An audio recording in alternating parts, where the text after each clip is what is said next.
Welcome to this explainer. Today, we're decoding the psychology of the self-directed mind. If you've ever felt, completely alienated by the stuff the rest of the world just seems to go crazy for, you are definitely in the right place. We're going to explore exactly why your lack of interest in mainstream mass entertainment isn't a flaw. It's actually a profound psychological strength. We are literally going to break down the exact architecture of your independent interests. Let's get right into it. Okay, picture this incredibly common scenario. You're sitting in a room, maybe it's a huge Super Bowl party or, a watch party for some massive reality show finale. Everyone around you is screaming at the TV, completely losing their minds over a sports play or just endlessly debating some celebrity drama. And right in the middle of all that chaos, you realize you feel absolutely nothing. You've probably had people look at you like you have two heads, right? Asking, how on earth could you not care about this? It honestly leaves you feeling totally out of sync with society, kind of wondering if you're missing some fundamental human chip. Well, here's the crucial takeaway. Not caring about the spectacle absolutely does not mean you lack passion or emotion. Most folks just automatically assume, hey, if you don't obsess over popular entertainment, you must be a super boring or antisocial person. But psychology actually reveals the exact opposite. Your brain is just uniquely wired for personal agency, rather than those cheap vicarious thrills. It really highlights this profound difference in how your highly independent brain seeks out meaning, reward, and identity in the world. So that brings us to Section 1, the myth of belonging, decoding social identity. Let's go ahead and unpack a massive psychological myth about how humans actually connect with each other.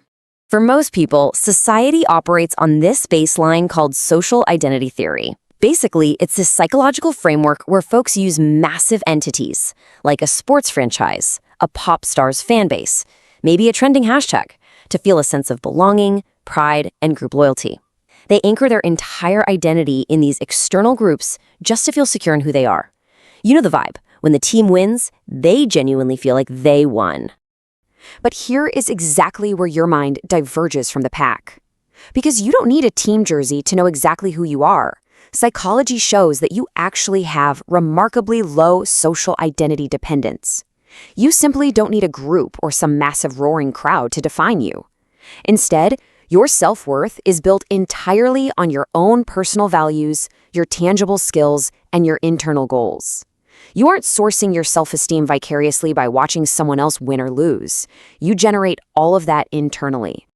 Moving right along to Section 2, Wired for Deep Mastery, How Your Brain Seeks Pleasure. Let's look at how dopamine plays a huge role here. The divide in how different brains seek out a reward is honestly fascinating.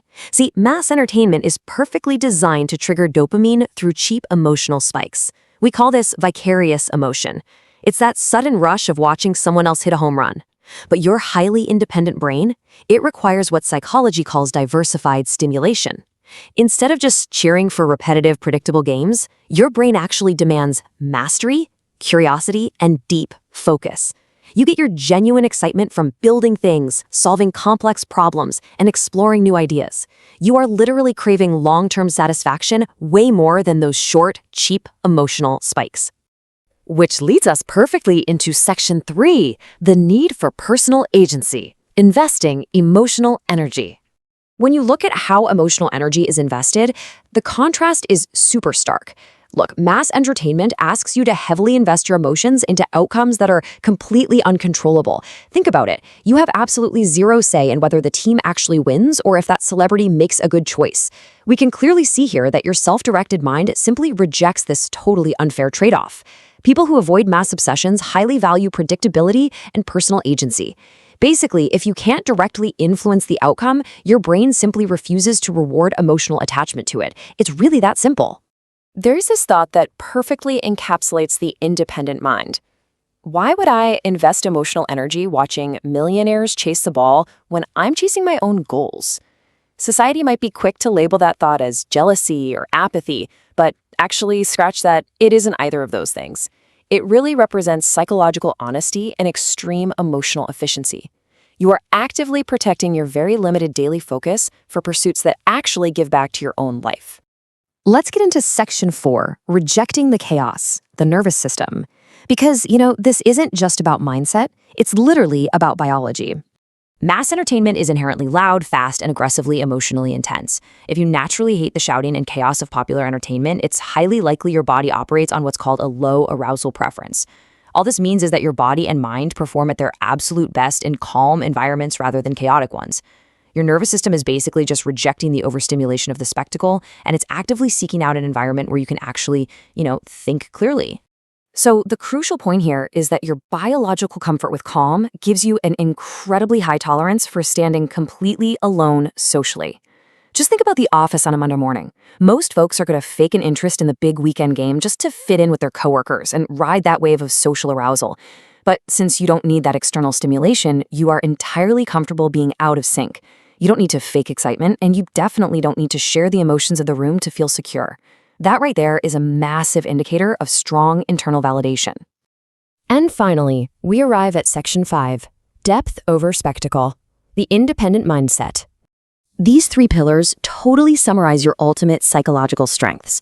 Next time someone tries to make you feel weird for not knowing the score or the latest pop culture trend, just remember these.